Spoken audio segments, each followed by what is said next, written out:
Hello my dear student, पढ़ते पढ़ते हम आ गए हैं चैप्टर नंबर 2 में। चैप्टर नंबर 2 कौन सा है? याद रखना, chapter number 2 most important chapter है, क्योंकि सीबीएसई के अकॉर्डिंग इस चैप्टर से सबसे ज़्यादा नंबर के क्वेश्चन पूछे जाते हैं, एटलीस्ट 10 to 12 मार्क्स के। चैप्टर है accounting for national income. Accounting for national income में कई सारी चीज़ें, इसमें बेसिकली हमारे 3 से 4 वीडियो बनने वाले हैं, जिसका है ये पार्ट नंबर 1। पार्ट 1 है अकाउंटिंग फॉर नेशनल इनकम में, जहां पर हम पढ़ेंगे नेशनल इनकम से related basic concept, that is basic concept of national income. कौन कौन से टर्मिनोलॉजी है जिसमें नेशनल इनकम में यूज होता है, नेशनल इनकम का मीनिंग क्या है, किन किन चीज़ों से मिलकर ये कंक्लूड होता है, बनता है, इन सब चीज़ों के बारे में हम डिटेल से आपको बताएंगे। ठीक है, दैट इज लेक्चर नंबर 6 है, क्योंकि ओवरऑल 5 वीडियोस ऑलरेडी बन चुका है। नहीं देखा है तो डिस्क्रिप्शन में जाइए, प्लेलिस्ट दे रखा होगा, वहां से आप देख सकते हैं। पार्ट 1 है नेशनल इनकम का, जहां हम बेसिक कॉन्सेप्ट के बारे में पढ़ेंगे, उसके बाद हम एग्रीगेट्स के बारे में पढ़ेंगे, फिर पढ़ेंगे हम नेशनल इनकम का मेजरमेंट कैसे होता है। सबसे पहले हमें यह जानना पड़ेगा नेशनल इनकम का meaning. What do mean bye national income? क्या होता है? What do mean bye national income? National income the income of the nation. National income means income of nation, income of nation. देखिए, अब nation कोई आदमी, कोई वो तो है नहीं, नेशन जिससे बनता है रेजिडेंट से। तो एक कंट्री में जितने भी रेजिडेंट्स है वो जितना इनकम अर्न करते हैं उसको हम क्या बोलते हैं? नेशनल इनकम करते हैं। तो ऐसे में जब हम इसके किसकी बात करेंगे? मीनिंग की बात करेंगे नेशनल इनकम की। छोटा सा सिंपल सी मीनिंग है कि it is defined as the sum total of factor income acquiring normal resident of a country within the domestic territory and from the rest of the world. किसी भी economy के domestic territory में जितने भी resident है वो जितने भी इनकम अर्न करते हैं, प्लस फॉरेन से जिनकी नेट इनकम लेके आते हैं, उनके सम टोटल को हम नेशनल इनकम के नाम से जानते हैं। दैट इज नेशनल इनकम में क्या होता है? Domestic income plus foreign income. Foreign income को शॉर्टकट में बोला जाता है NFIA, net factor income from abroad. मतलब हमने अपनी डोमेस्टिक टेरिटरी के अंदर, मतलब अपने घरेलू क्षेत्र के अंदर जितना भी इनकम अर्न किया है, प्लस फॉरेन से जितना भी इनकम मिला, दोनों का टोटल करेंगे तो नेशनल इनकम बनेगा, राइट। अब नेशनल इनकम के अंदर देखिए कुछ पॉइंट्स है जो आपको जानना पड़ेगा। सबसे पहली बात तो है what do mean by factor income? क्या होता है? नॉर्मल रेजिडेंट्स कौन होते हैं? डोमेस्टिक टेरिटरी क्या होता है? और रेस्ट ऑफ द वर्ल्ड से मिलने वाले इनकम क्या होती है? वो इस सारे कुछ छोटे छोटे पॉइंट्स होते हैं जो बेसिक कॉन्सेप्ट है, जिनको समझ लेना जरूरी है। बिना इनको समझे आप नेशनल इनकम के कॉन्सेप्ट को 100% फुल प्रूफ नहीं समझ पाएंगे। मैं तो यही कहूँगा। बाकी क्या पढ़ाते क्या नहीं पढ़ाते पता नहीं, लेकिन मेरा कॉन्सेप्ट यही होता है कि आपको हर एक छोटी से छोटी चीज़ों के बारे में डिटेल से नॉलेज होनी चाहिए, राइट। तो यहीं से शुरू करेंगे इसके पॉइंट्स के बारे में जानना। सबसे पहले हमें जानना होगा, क्योंकि नेशनल इनकम नेशन की इनकम होती है और नेशन में रहने वाले लोग जो इनकम अर्न करते हैं उनकी इनकम को टोटल होता है। तो हमें समझना पड़ेगा एक कंट्री में जो लोग रहते हैं उन्हें क्या कहते हैं? That is the people of country. Normally उसको क्या बोलते हैं? नॉर्मल रेजिडेंट, या कभी रेजिडेंट भी गए, एक ही चीज़ है। तो हु आर नॉर्मल रेजिडेंट? क्योंकि इंडिया में बहुत सारे लोग रहते हैं। इंडिया में फॉरेन से घूमने के वाले लोग आते हैं, दूसरी कंट्री से आके अपना घर बना लेते हैं, रोहिंग्या आके बैठ गए हैं, घुसपैठिए बैठे थे। Who are normal resident? Question यहाँ पर है, किसको बोलेंगे? तो जवाब है कि a resident or normal resident is said to be person or institutions who ordinarily resides in a country and whose center of economic interest lies in that country। जिनका center of economic interest जो है उसी country से related हो, उसे हम normal resident के नाम से जानते हैं। अब देखिए दो बातें, ordinary resident और ordinary resident का मतलब होता है by birth। बाई बर्थ मतलब उसी कंट्री में नॉर्मली वो रहता हो और उसी कंट्री में वो पैदा हुआ है। कंट्री में वो पैदा हुआ मतलब जिस कंट्री में वो पैदा हुआ उसकी मम्मी पापा भी रेजिडेंट था और वो पैदा हो गया, वो भी नॉर्मली रेजिडेंट ही होगा। या फिर वो बंदा जो उस कंट्री में रह रहा प्लस उसकी पूरी की पूरी economic interest, centre of economic interest. अब सेंटर ऑफ इकोनॉमिक इंटरेस्ट क्या है ये भी समझना पड़ेगा। सेंटर ऑफ इकोनॉमिक इंटरेस्ट का मतलब होता है यहाँ पर कि द रेजिडेंट लिव्स और located with in the domestic territory. सबसे पहली बात तो है उस डोमेस्टिक टेरिटरी के अंदर वो रह रहा है, number 1। Number 2, the resident carries out basic economic activities. उसकी जितने भी इकोनॉमिक एक्टिविटी है, फॉर एग्जाम्पल उसकी अर्निंग, द स्पेंडिंग्स उसका खर्च, and accumulation of form of the location, अपना घर बनाना, वहीं पर रहता हो, टोटल एक्सपेंडिचर कर रहा हो, इनकम अर्न कर रहा हो, and all the other such type activities which done within the area, that is known as normal resident. वही नॉर्मल रेजिडेंट हुआ। अब बात है कि ऐसा तो हर कोई कर लेता है, लेकिन इसमें भी है कोई अगर फॉरेन वाला यहाँ पर आता है नॉर्दर्न रेजिडेंट बनने के लिए, उसको मिनिमम टाइम पीरियड उसको 1 ईयर होना चाहिए। अगर 1 साल या 1 साल से ज़्यादा टाइम तक वो इंडिया में रह के अपना सब कुछ कर रहे इकोनॉमिक एक्टिविटी, तो वो नॉर्मल रेजिडेंट होगा। क्योंकि कुछ लोग टूरिस्ट वे में आते 6 महीने तक, 3 महीने में 2 दिन 4 दिन लग, कुछ बच्चे जो है पढ़ने के लिए आते, स्टडी वीज़ा लेके आते, तो वो नॉर्मल रेजिडेंट नहीं होंगे। दैट्स क्लियर, समझ में आ गया। दूसरा है सिटीजनशिप। सिटीजनशिप क्या होता है? सिटीजनशिप रेजिडेंटशिप से थोड़ा सा अलग होता है, ठीक है, उसके बारे में थोड़ा सा आगे हम पढ़ेंगे सिटीजनशिप। लेकिन सबसे पहले मैंने अभी टर्म यूज़ किया डोमेस्टिक टेरिटरी, कि जो लोग डोमेस्टिक टेरिटरी के अंदर रहते हैं और इकोनॉमिक इंटरेस्ट होता है, that's people are known as resident. तो what do mean by domestic territory? Domestic territory include political territory. Political territory क्या होता है? वो एरिया जहाँ पर उस कंट्री का सारा पॉलिटिकल एक्टिविटी परफॉर्म होता है। लेकिन domestic territory is more than political territory, क्योंकि यहाँ पर इकोनॉमिक एरिया भी इंक्लूड हो जाता है। That means political territory plus economic territory is known as domestic territory. अब इसमें क्या होता है? In normal language, the domestic territories of a country is understood the mean political territory। Normally लोग कहते हैं जो पॉलिटिकल टेरिटरी है, इंडिया का पॉलिटिकल मतलब इंडिया का जो नॉर्मली बाउंड्री है, ठीक है, इंडिया का क्या है जो बाउंड्री है, जो इंडिया का मैप होता है, आपने देखा होगा इंडिया का जो मैप है कुछ इस तरह से बना होता है।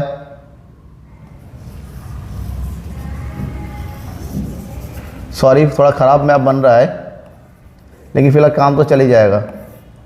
तो ये जो मैप बनेगा, ये जो मैप हमारा इंडिया का है, दैट इज़ पॉलिटिकल टेरिटरी, ठीक है। लेकिन इतना ही इनफ नहीं है, क्योंकि हमारी इकोनॉमिक एक्टिविटी इस बाउंड्री के अलावा बाहर भी होती है, तो उन सब को इंक्लूड करेंगे तो वो इकोनॉमिक टेरिटरी। तो सो नॉर्मली इकोनॉमिक्स में economic territory is geographical territory administered by a government within the which person goods and capital circulate freely.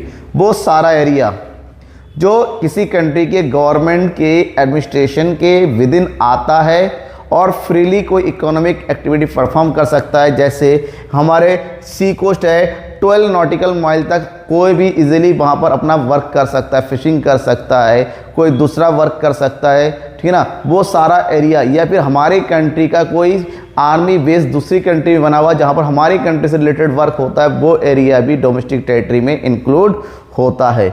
तो हमें बात ये करना है कि डोमेस्टिक टेरिटरी में आखिर आता क्या है, कौन कौन से एरिया को इंक्लूड किया। नंबर 1 पॉलिटिकल फ्रंटियर्स, जो मैंने बताया फ्रंटियर्स, जो इंडिया का जो पॉलिटिकल एक्टिविटी होता है, वो चीज़ जो फिजिकल बाउंड्री एक्चुअली में होती है। Number 2 territorial water up to 12 nautical mile, जो ओशियन कोस्ट होता है, ओशियन एरिया के 12 नॉटिकल माइल तक का एरिया इंडिया के डोमेस्टिक टेरिटरी में आएगा। Next ships and aircraft owned and operated by normal resident between 2 and more countries. वो शिप्स, वो एयरक्राफ्ट जो 2 या 2 से अधिक कंट्री के बीच में जो ऑपरेट होता है। तो जिस टाइम मान लीजिए एक शिप है, ये हमारी कंट्री में एक शिप निकल के जा रहा है ये, और ये इसको जाना ऑस्ट्रेलिया, तो ये शिप उस टाइम जो सी रूट पे चल रहा होगा, वो जितना एरिया वो शिप कवर करेगा उस टाइम वो भी डोमेस्टिक टेरिटरी के अंदर माना जाए, क्योंकि उस टाइम वो शिप हमारे इंडिया की इकोनॉमिक एक्टिविटी को परफॉर्म कर रहा है। जाके ये जो है ऑस्ट्रेलिया के पोर्ट में खड़ा हो जाता है, तो उतना एरिया जितने पोर्ट में वो खड़ा है उतना भी कंट्री के ही डोमेस्टिक टेरिटरी के अंदर माना जाता है। इसी तरह से एयरक्राफ्ट का भी होता है, एयरलाइंस का होता है, अलग अलग इस तरीके से। Next fishing vessels, oil, natural gas rings and floating platforms operated by the resident. अगर कंट्री का रेजिडेंट इंटरनेशनल वाटर में जाके कोई भी फिशिंग का काम कर रहा है, माइनिंग का काम कर रहा है, या फिर दूसरी एक्टिविटी कर रहा है, इकोनॉमिक एक्टिविटी, तो वो एरिया भी डोमेस्टिक टेरिटरी के अंदर माना जाता है। नेक्स्ट है embassies, consultants and military embassment and country located in foreigns. हमारी कंट्री की एम्बेसीज वर्ल्ड की लगभग सभी कंट्रीज़ में हैं, वहाँ पर हमारी कंट्री से रिलेटेड काम होता है। जैसे ऑस्ट्रेलिया में हमारी इंडियन एम्बेसी है, अमेरिका में है, इंग्लैंड में है, ठीक है ना, फ्रांस में है, जर्मनी में है, कोरिया में है, चाइना में है, हर कंट्रीज में लगभग है। तो उस एम्बेसीज को भी इंडिया की डोमेस्टिक टेरिटरी के अंदर माना जाएगा। हमारी कंट्री से रिलेटेड कुछ एयरवेज, मिलिट्री बेस दूसरी कंट्रीज़ में बने हुए होंगे, तो वो भी इंडिया की टेरिटरी के अंदर ही माना जाता है। तो केवल पॉलिटिकल बाउंड्री के लेंगे डोमेस्टिक टेरिटरी में, वो सही नहीं है। वो सब कुछ जो कंट्री से रिलेटेड है, कंट्री की इकोनॉमिक एक्टिविटीज़ को परफॉर्म करता है, वो एरिया भी डोमेस्टिक टेरिटरी के अंदर आता है। ठीक है, मेरे ख्याल से आपको समझ में आ गया होगा यहीं पर। अब बात करते हैं आगे नेक्स्ट पॉइंट में, that is non resident. Resident तो समझ में आ गया कि वो बंदा जो डोमेस्टिक टेरिटरी में रहता हो and whose economic interest lie for that country is known as resident. But who are non resident? Non resident are those foreigners who come as a tourist, as a student and other officers of foreign countries or foreign government, or so that is known as non-resident। तो क्या कहेंगे? Those foreigners who visit our country traveling, recreation, holidays, medical treatment, studies, sports are known as non-resident। ये कुछ time के लिए आते हैं, कुछ दिनों के लिए आते हैं, कुछ घंटों के लिए आते हैं, कुछ महीनों के लिए आते हैं, कुछ वीक्स के लिए आते हैं, लेकिन ये अपना काम करते हैं और निकल जाते हैं। ये परमानेंटली यहाँ पर रहने को नहीं आते हैं। So these are known as non resident of the country. Next examples, आपने देखा होगा एग्जांपल, फॉरेन टूरिस्ट होता है, फॉरेन स्टाफ होता है, एम्बेसीज का, ऑफिसर्स का, कंपनीज का, फॉरेन कंट्रीज, इंटरनेशनल ऑर्गेनाइजेशंस के स्टाफ्स होते हैं, एम्प्लॉयज़ ऑफ इंटरनेशनल ऑर्गेनाइजेशन के होते हैं, क्रू मेंबर्स होते हैं फॉरेन वेसल्स के, शिप्स के, जो थोड़े टाइम के लिए अगर रहते हैं। These all are known as non resident of India. Next है, जैसे मैंने बताया था, रेजिडेंट तो समझ में आ गया, सिंपल कॉन्सेप्ट है, जो कंट्री में रहता हो और इकोनॉमिक इंटरेस्ट रखता हो उसको रेजिडेंट बोलेंगे। लेकिन सिटीजनशिप उससे थोड़ा सा अलग है। Why, what are the difference between the residentship and citizenship? Simple difference है। सिटीजनशिप बाय लॉ होता है, एक लीगल कॉन्सेप्ट है, मतलब ये बाय लॉ किसी को बताया जाता है तुम सिटीजन हो या ना हो, इसको गवर्नमेंट के थ्रू ऑथराइज होना जरूरी है, कंपलसरी है, तभी वो सिटीजन होगा। और सिटीजन के लिए प्रॉपर रूल्स रेगुलेशन फॉलो करने पड़ते हैं, कई सारी जो फॉर्मेलिटीज़ फॉलो करनी पड़ती है। नॉर्मली जो सिटीजन का बेटा सिटीजन ही होगा, लेकिन कोई बाहर का आदमी सिटीजन बनना चाहता है, उसके लिए कई सारे लीगल फॉर्मेलिटीज़ फॉलो करना होता है। That means what do you mean by citizenship? Are legal concept based on the place of birth of the person और some legal provisions allowing a person become citizen. कोई भी country के by birth citizen होता है या फिर इसको legal provisions को परफॉर्म करने के बाद सिटीजन बनता है।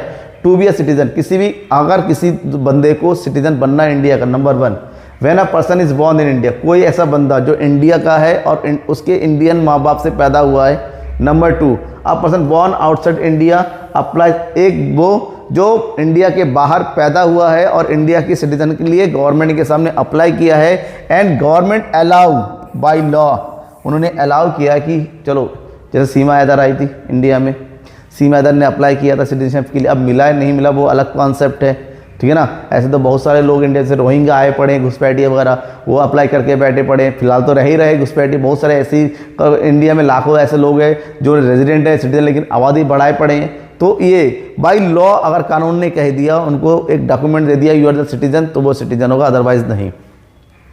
अब बात करते हैं रेजिडेंटशिप। रेजिडेंटशिप डायरेक्ट रेजिडेंट से जुड़ा हुआ है कि दोस्त पर्सन, इकोनॉमिक कॉन्सेप्ट है, जो इकोनॉमिक कंट्री में रहता हो और उसका इकोनॉमिक एक्टिविटी उसका centre of economic interest country से जुड़ा हुआ है, दैट इज रेजिडेंटशिप। ओके, थोड़ा सा आगे बढ़ते हैं अब। Next topic is domestic product. क्योंकि नेशनल इनकम में domestic product plus foreign product दोनों को ऐड किया जाता है, तब जाके वो नेशनल प्रोडक्ट बनता है।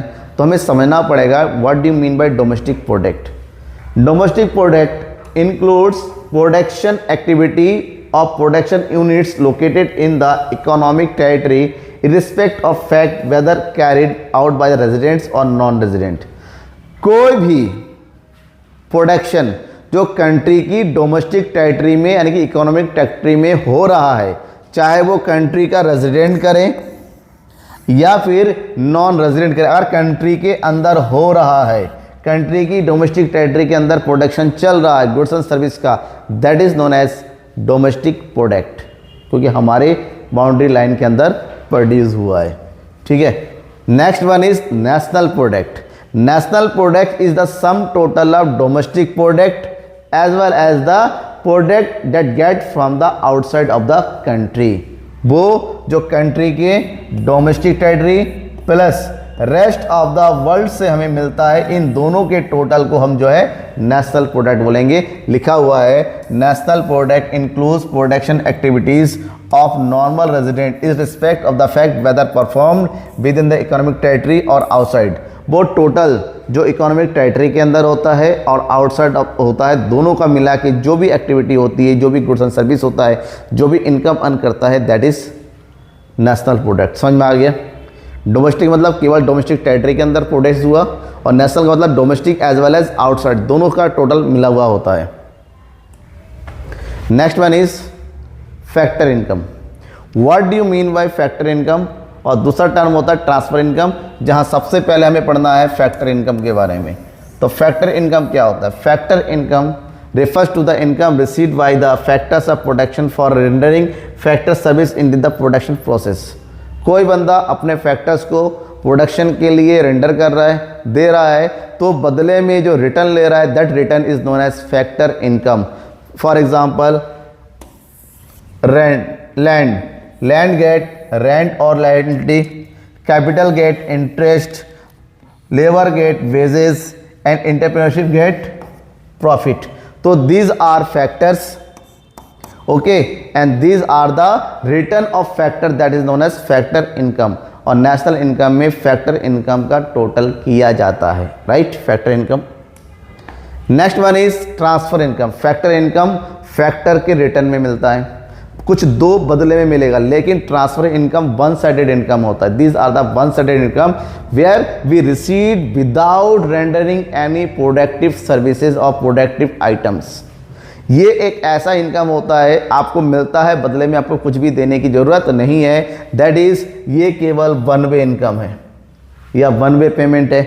ओके, ट्रांसफर पेमेंट भी बोल सकते हो, कोई दे रहा है तो उसके लिए ट्रांसफर पेमेंट है, आपको मिल रहा है तो ट्रांसफर इनकम है। For example pensions, for example scholarship, for example unemployment allowance, these all are known as transfer incomes और ट्रांसफर पेमेंट्स। क्योंकि ये यूनिलैटरल होता है, वन साइडेड होता है। इसके बदले में जिसको किसी भी अनएम्प्लॉयड पर्सन को अगर अलाउंस मिल रहा है तो बदले में कुछ दे नहीं रहा है, कोई बिना काम के बैठे बैठे फोकट में मिल रहा है। बूढ़े आदमी को पेंशन मिलता है, स्टूडेंट्स को पढ़ने के लिए स्कॉलरशिप मिलता है, लेकिन बदले में रिटर्न नहीं करना पड़ता है। So these are known as transfer income and transfer incomes are not included in national income. ये नेशनल इनकम में इंक्लूड नहीं होता है, क्योंकि national income only include the factor income, right. समझना। Next one is difference between factor income and transfer income. ये exam में पूछा जाता है, सो डैट मैं आपके लिए लेकर आया हूँ दोनों के बीच में डिफरेंस। सबसे पहले factor income and transfer income के बीच में डिफरेंस की मीनिंग की बात करते हैं। मीनिंग सबसे पहले पता चल गया। Factor income refers to income received by factors of production for rendering factor service. Factor service render करने के बदले मिलता है। Next, transfer income refers to the income received without rendering any productive service, बिना कुछ के मिलता है। Next one is nature. It is included in national income and domestic income both. ये नेशनल इनकम डोमेस्टिक दोनों में इंक्लूड होता है, but it is neither include national income not include, ये किसी में इंक्लूड होता ही नहीं है। Concept, it is earning concept, ये अर्न किया जाता है। अर्निंग का मतलब होता है कमाया, आपने मेहनत किया बदले में मिला, but it is a receipt concept. ये रिसिप्ट मतलब ओनली मिला है, कमाया हुआ कुछ नहीं है, फोकट की बात है। Recipients, it received by factors of production. इस किसको मिलता है? ये मिलता है who are the owner of the factors, उनको मिलता है। लेकिन यहाँ पर it generally received by household and government. Basically ये हाउस होल्ड को मिलता है या गवर्नमेंट्स को मिलता है। एग्जाम्पल जैसे रेंट होता है, वेजेस होता है, interest and profit, these are the example of factor payments. Okay, factor income. Other hand scholarship, old age pension, unemployment allowance, these are the example of transfer income. Okay, right. अगर आपको कोई भी doubt, any doubt, then ask, comment box में comment करके बताइए, कोई दिक्कत नहीं है। बस अब नेक्स्ट पॉइंट है इनडायरेक्ट टैक्सेस। इनडायरेक्ट टैक्सेस, क्योंकि जब आप नेशनल इनकम के कॉन्सेप्ट या कैलकुलेशन में जाएंगे, सॉल्व करेंगे, तब जाके आपको इसकी जरूरत पड़ेगी। Net indirect tax. Net indirect tax actually में it is the difference between the indirect tax and subsidies. अब what do mean by indirect tax? Basically goods and service पर जो टैक्स लगाया जाता है या फिर दूसरी प्रोडक्टिव एक्टिविटी पर जो टैक्स लगाया जाता है, this all known as indirect tax. और गवर्नमेंट प्राइस को कम करने के लिए अपनी तरफ से प्रोड्यूसर्स को कुछ पेमेंट करती है ताकि वो प्राइस को कम कर सके, that is known as subsidy. तो गवर्नमेंट ने एक तरफ से टैक्स लिया और एक तरफ से गवर्नमेंट ने सब्सिडी दी। तो गवर्नमेंट ने जो लिया और गवर्नमेंट ने जो दिया, the difference between both is known as NIT, net indirect tax. आपको इसका शॉर्टकट याद रखना चाहिए। अब यहाँ पर समझ लो इनडायरेक्ट टैक्स क्या होता है, सब्सिडी क्या होती है। सबसे पहले हम बात करेंगे इनडायरेक्ट टैक्स की। Indirect tax refers to the those taxes which are imposed by the government on production and sales of goods and services. जो प्रोडक्टिव एक्टिविटी पे, सेल्स एंड सर्विस पे लगाया जाता है, that is known as indirect tax. For example GST, basic custom duty, stamp duty, toll tax etcetera etcetera, this are known as indirect tax. Indirect tax always increase the price of the commodity. ये हमेशा price की commodity को क्या करता है, increase कर देता है। फॉर एग्जांपल समझिएगा कि यहाँ पर कैसे, मान लीजिए किसी कमोडिटी का प्राइस जो है, कॉस्ट बेसिकली ₹100 हो रहा है, गवर्नमेंट ने जो है उस पर कहा कि आप हमें टैक्स दोगे 20%, तो टैक्स इसमें 20 ऐड कर दो तो कमोडिटी का प्राइस कितना हो जाएगा, ₹120। फॉर एग्जांपल पेट्रोल है, ये 2021 के डेटा के अकॉर्डिंग है। एक्चुअली में पेट्रोल का रेट कितना है, 47.93 बेस प्राइस है। अब गवर्नमेंट ने उसका फ्रेट लगाया, खर्चा आने जाने का, गवर्नमेंट ने उसको एक्सपोर्ट इंपोर्ट ड्यूटी लगा दिया, गवर्नमेंट ने उसमें डीलर को दिया जाने कमीशन ऐड कर दिया, और उसके ऊपर वैट, अब तो फिलहाल वैट नहीं है, जीएसटी है, उसके ऊपर ऐड कर दिया। ठीक है, सॉरी वैट, अब तो जीएसटी इस पेट्रोल पे लगाया नहीं गया है। तो यहाँ पर इन सबको बेस प्राइस 47 रुपीज़, सारा टैक्स वगैरह मिला के वो बाद में 95.41 रुपीज़ में मार्केट में सेल हो रहा है। तो क्या हुआ, टैक्स ने प्राइस को इंक्रीज किया। Okay, next one is subsidies. What do you mean bye subsidy? Subsidies are the financial assistance provided by the government to producer to fulfill the social welfare objective। अब क्या होता है, जब किसी commodity, कुछ commodity ऐसी होती हैं जो बेसिक नीड की वाली होती हैं, लोगों की बहुत ज़्यादा ज़रूरत वाली चीज़ें होती हैं, ऐसी कमोडिटी का गवर्नमेंट नहीं चाहती प्राइस बढ़े, क्योंकि वो यूज़ नहीं करे। तो लेकिन प्रोड्यूसर को उस चीज़ को प्रोड्यूस करने में खर्चा भी काफ़ी होता है, तो प्रोड्यूसर अपने कॉस्ट को कम नहीं कर पा रहे हैं, तो प्राइस कैसे कम करें? गवर्नमेंट चाहती है कि प्राइस कम हो, तो गवर्नमेंट ये कहती है कि आपका जो एक्स्ट्रा कॉस्ट होता है, खर्चा होता है, वो उसका पेमेंट हम करेंगे, लेकिन आप प्राइस कम रखो। तो प्राइस को कम करने के लिए प्रोड्यूसर को गवर्नमेंट जो भी पेमेंट करती है, the minimum amount, that is known as subsidies.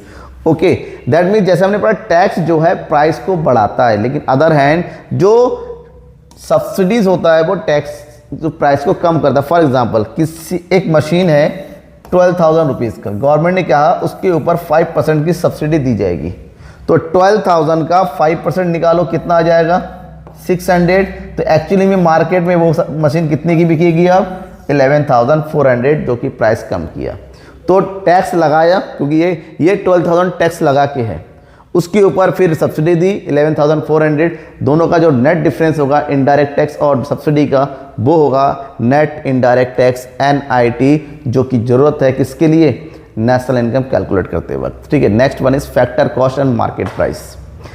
Factor cost, market price, basic बहुत ही इंपॉर्टेंट पॉइंट है। What do you mean by the factor cost? In short that is known as FC।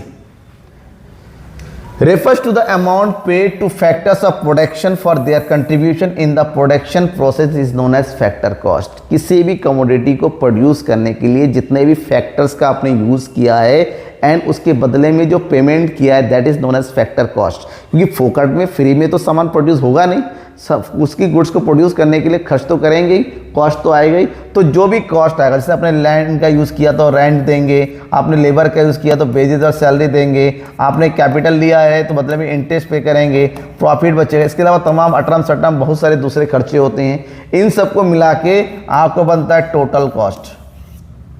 ठीक है, तो जो total cost होगा, that's cost is known as factor cost, कि भाई सामान इतना था, इतना को बनाने कितना खर्चा आ गया, the total cost is known as factor cost. और बेसिकली अगर कभी भी हमारे पास मार्केट प्राइस दे रखा है, मार्केट प्राइस में से इनडायरेक्ट नेट इनडायरेक्ट टैक्स को माइनस कर दो तो फैक्टर कॉस्ट हमें मिल जाता है।